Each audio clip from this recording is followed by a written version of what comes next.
Čau! Vēlmi ierakstīt šo video man ir radījušas vairākas situācijas manā darbā, kur vīrieši un sievietes, abi dzimumi, viens otram mēdz ziņot vajadzību. Un šī vajadzība saucas drošības sajūta. Tātad ik pa laikam gan vīrieši, gan sievietes no savas otras puses prasa drošības sajūtu. Un te ir tāda interesanta lieta. Kas ir tas, kas otrā cilvēkā rada drošības sajūtu? Kā man ir jāuzvedas, lai otrs cilvēks ar mani justos droši? Un tas neatiecas tikai uz vienu dzimumu, tas attiecas uz abiem dzimumiem. Tādēļ es izlēmu ierakstīt šo īso video un paskaidrot, kas tas ir un par ko mēs runājam. Mēs sievietes biežāk runājam, vīrieši mazāk runāja, ja? Sūdzās. Vīrieši vispār mazāk sūdzās, bet sievietes diezgan daudz atskaņo šo jēdzienu drošības sajūtu. Tad kas tad īsti tiek prasīts no otras puses? Kas ir tā drošības sajūta un kā mēs varam to radīt otram cilvēkam? Vai kā mums ir jāuzvedās, lai otrs cilvēks ar mums justos droši? Tad lūk. Tā strukturēti, ātri, vienkārši iziešu cauri 11 punktiem. Un pirmkārt, drošības sajūtu citos cilvēkos rada tas, vai es turu savu vārdu. Tātad, vai tas, ko es esmu pateicis vai pateikusi, patiešām notiek. Vai tas, ko es esmu apsolījusi vai apsolījis, es patiešām izdaru. Un, ja es neizdaru, vai nav iespējams piepildīt savu solīto, vai es laiks par to brīdinu, vai es to pasaku. Šis ir viens no fundamentālākajiem punktiem drošības sajūtas radīšanā citiem ap mums. Tad otrs punkts, un ļoti svarīgs punkts, ir, vai es esmu paredzams savā attieksmē. Tātad, vai mana rīcība un mana attieksme ir kaut cik paredzama. Drošības sajūtu rada, ja es, savos grūtos stāvokļos, emocionālos stāvokļos nepārtraucu tuvību, nepārtraucu cieņu un nepārtraucu interesi par otru cilvēku. Tas rada paredzamību. Ja es savos grūtos stāvokļos kādu no šiem mēdzu pārtraukt, un tad atkal nepārtraukt, un tad atkal pārtraukt, un atkal nepārtraukt, šis fundamentāli rada nedrošību citos cilvēkos.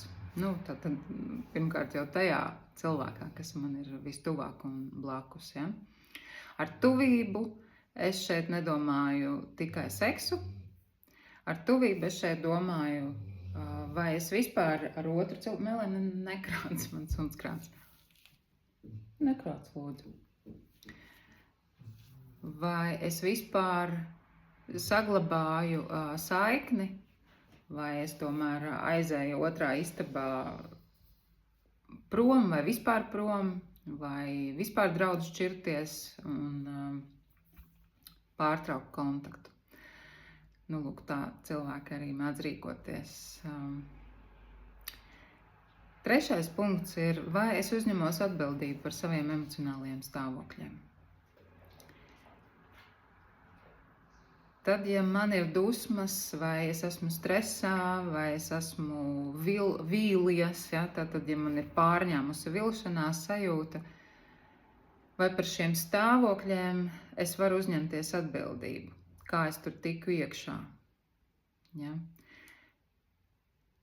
Vai es tomēr mēdzu pie tā, ka es esmu sadusmojies, vai pie tā, ka man ir ļoti paaugstinājies stress, vai es mēdzu uzvelt atbildību otram.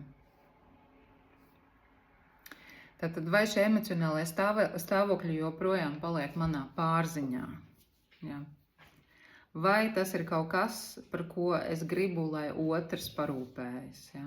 Lai otrs nāk un palīdz man ar šiem emocionālajiem stāvokļiem tikt galā.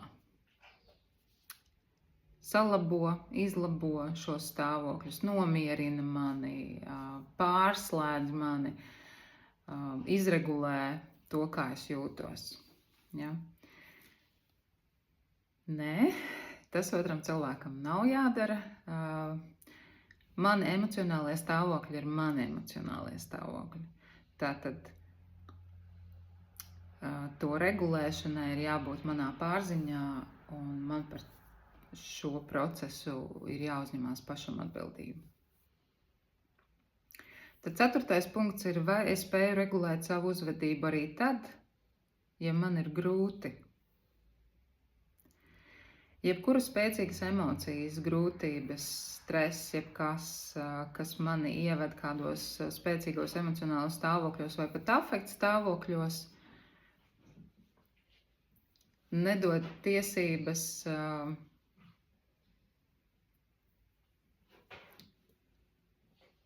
uzbrukt,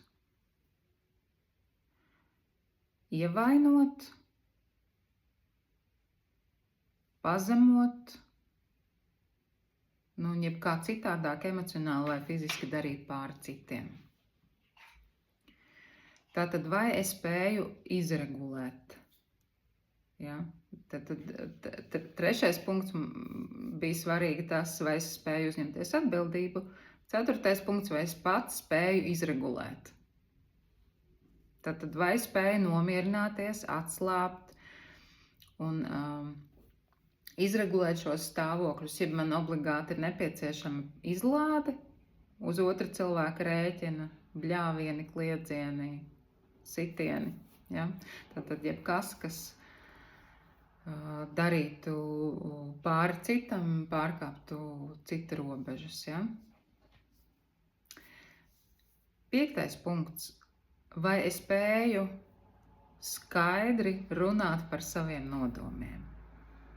Otram cilvēkam nav jāmin ne manas vēlmes, ne mani nodomi, ne manas jūtas, ne manas vajadzības. Ja? Un šis attiecas arī uz abiem dzimumiem, tātad pretī cilvēkam nav jāmin, ko es pret viņu jūtu, ja? Vai kādas ir manas vajadzības no viņa, ja? Ko es no viņa gaidu, ja? Ko es tā kā vēlos, lai viņš piepildītu, vai kas viņam būtu jādara, vai un tā tālāk. Ja? Tad runāt skaidri par saviem nodomiem, vēlmēm, vajadzībām un jūtām. 6. punkts. Vai tu paliec kontaktā arī konflikta laikā? Sarežģītas sarunas var izturēt. Sarežģītas sarunas ir jārunā. Ir jādara tā, lai sarežģītām sarunām ikdienā būtu vieta.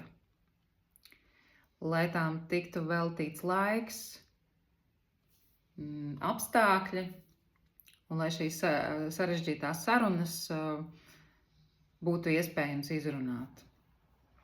No tām nedrīkst izvairīties, tās nedrīkst norīt vai apēst, vai aizmirst, vai izlīdzināt, noklusēt un tā tālāk.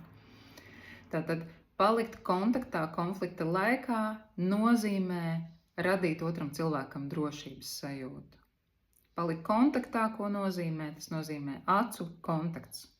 Acu kontakts, es šeit esmu. Nav pat citai speciāli nekas jāsaka, cik svarīgi ir palikt acu kontaktā. Jo lielās dusmās mēs nevaram pat otram cilvēkam paskatīties acīs. Ja? Bet, lai izregulētu šo nervu sistēmas afektus, mums ļoti būtiski ir saglabāt acu kontaktu ar otru cilvēku vai pat fizisku kontaktu, pieskarties otram. pateikt, es esmu tik dusmīgs vai dusmīga. Ja. 7. punkts ir spēja atzīt savas kļūdas. Tātad atvainoties, spēja atzīt to daļu, kļūdīšanās daļu, kas ir manā pusē un par ko es esmu atbildīgs. Ja.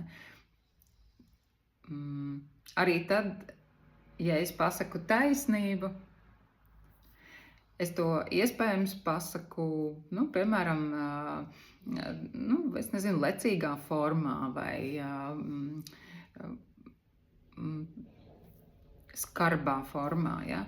Vienmēr ir kaut kas, par ko es varu atrast, par ko es varu attaisnoties, jo es neesmu ideāls un neesmu perfekts un nevaru visas situācijas izrullēt, tā teikt, vai novadīt perfekti un nevainīgi. Ja? Lūk, tas var izklausīties šādi, ka es, piemēram, pasaku otram cilvēkam kādu robežu, bet atvainojos par to, ka tas ir tik skarbi, vai atvainojos par to, ka es to izdaru dusmās, vai atvainojos par to, ka man ir jārunā tik tieši, ja, bet es citādāk šobrīd citus vārdus nevaru atrast. Ja. Un, protams, spēja atzīt savu kļūdu arī tad, galvenokārt tad, ja tā kļūda ir, ja es esmu arī pieļāvis notiekošajā kādu negatīvu, atstājis kādu negatīvu pēdu, ja. Devis kādu negatīvu ieguldījumu. Ja. Šis arī otrā cilvēkā un citos cilvēkos var radīt drošības sajūtu. Starp citu, diezgan daudz vīrieši, ja sievietes runā par nedrošību, uztver to ļoti tieši. Tad paņem un aizslēdz durvis. Ja? Tāds viens, piemēram, viena atbilde no vīriešu puses kabinetā ir tik atskaņota. 8. punkts. Citi cilvēki ar mums jūtās droši, ja mēs spējam respektēt viņu robežas. Ja es spēju pieņemt, ka nē ir nē, ja es spēju respektēt un pieņemt, ka citiem cilvēkiem ir viņu vajadzības, viņu atšķirīgais viedoklis, un ja es spēju pieņemt, ka mēs katrs no savas puses varam palikt pie sava viedokļa un nekādā veidā ar to nenodarīt otram sliktu vai pāri. Ka vienkārši var pastāvēt divi pretrunīgi viedokļi, divas pretrunīgas pozīcijas vai divi pretrunīgi nē. Melene, nē, krāts tik skaļi. 9. punkts. Cilvēki ar mums jūtas droši, tad, ja mēs esam emocionāli pieejami.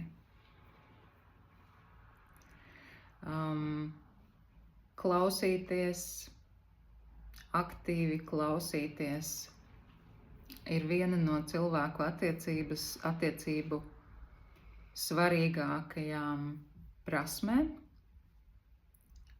Spēja aktīvi klausīties, būt klātesošam, palikt klātesošam, noturēt uzmanību, un tas, ko mēs saucam, neaiziet aizsardzībās. Tas ir ļoti sarežģīti un grūti, bet tas ir tas mūsu cilvēku iekšējais darbs, kas mums ir jāpaveic. Tātad klausīties, interesēties un palikt klātesošam. Interesēties ir visgrūtākais punkts no šiem visiem. Tātad, ja otrs cilvēks dusmās mums uzbrauc, interesēties par to, no kurienes tas ir, par ko tas ir, kā otrs to domā, kā viņš jūtās, kas izraisīja viņā šādas sajūtas, ir visgrūtākais uzdevums, jo visvieglāk ir aiziet aizsardzībās un sākt atšaudīties un attaisnoties un lekties pretī. Ja? 10. punkts, tātad priekšpēdējais. Ir svarīgi, lai mēs spējam lūgt palīdzību, tad, ja mēs paši netiekam galā. Tas norāda uz mūsu briedumu. Es varu atzīt ja es varu atzīt sev, ka ir auzas, ja, un atzīt, ka ir nepieciešama palīdzība, tas norāda nevis uz vājumu, bet uz briedumu.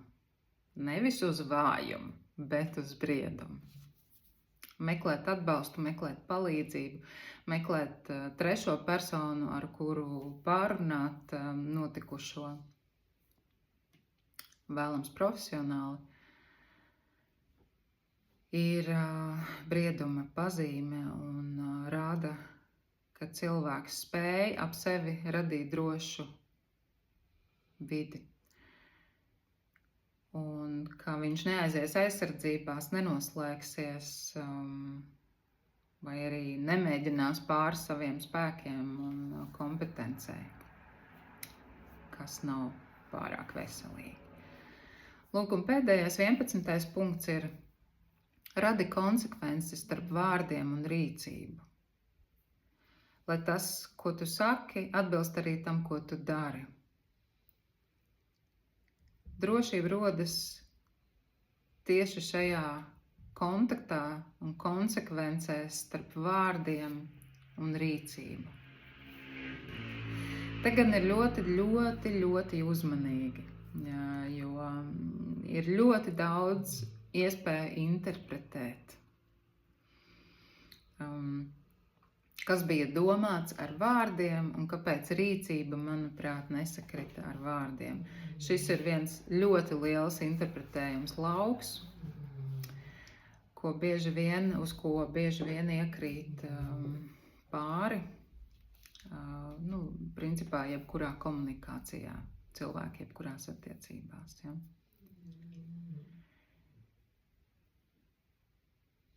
Ja mana nervu sistēma ar manu partneri vai kontaktpersonu spēja atslābt, tas ir labs rādītājs. Tātad, ja mēs spējam atslābt otru cilvēku klātbūtnē, un ja otrs cilvēks spēja atslābt mūsu klātbūtnē, šis ir labs rādītājs par to, ka mēs spējam, vai otrs cilvēks spēja radīt drošības sajūtu. Ja mums ir jābūt Melenē,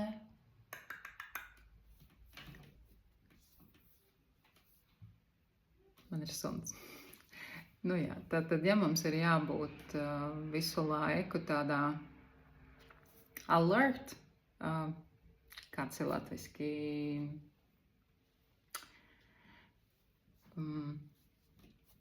paaugstinātas nedrošības stāvoklī, tad mēs neesam šo te drošības sajūtu spējuši radīt. Lūk. Uzraksti varbūt komentāros kādu jautājumu vai kādu komentāru par šo visu, ko tu dzirdēji. Gribēšu mazliet dzirdēt no tevis. Varbūt risināsies kādas domas vai jaunas sarunas. Nav man pieredze šāds video formāts. Mazliet esmu uztraukusies, jo publiski video nav mana forma, bet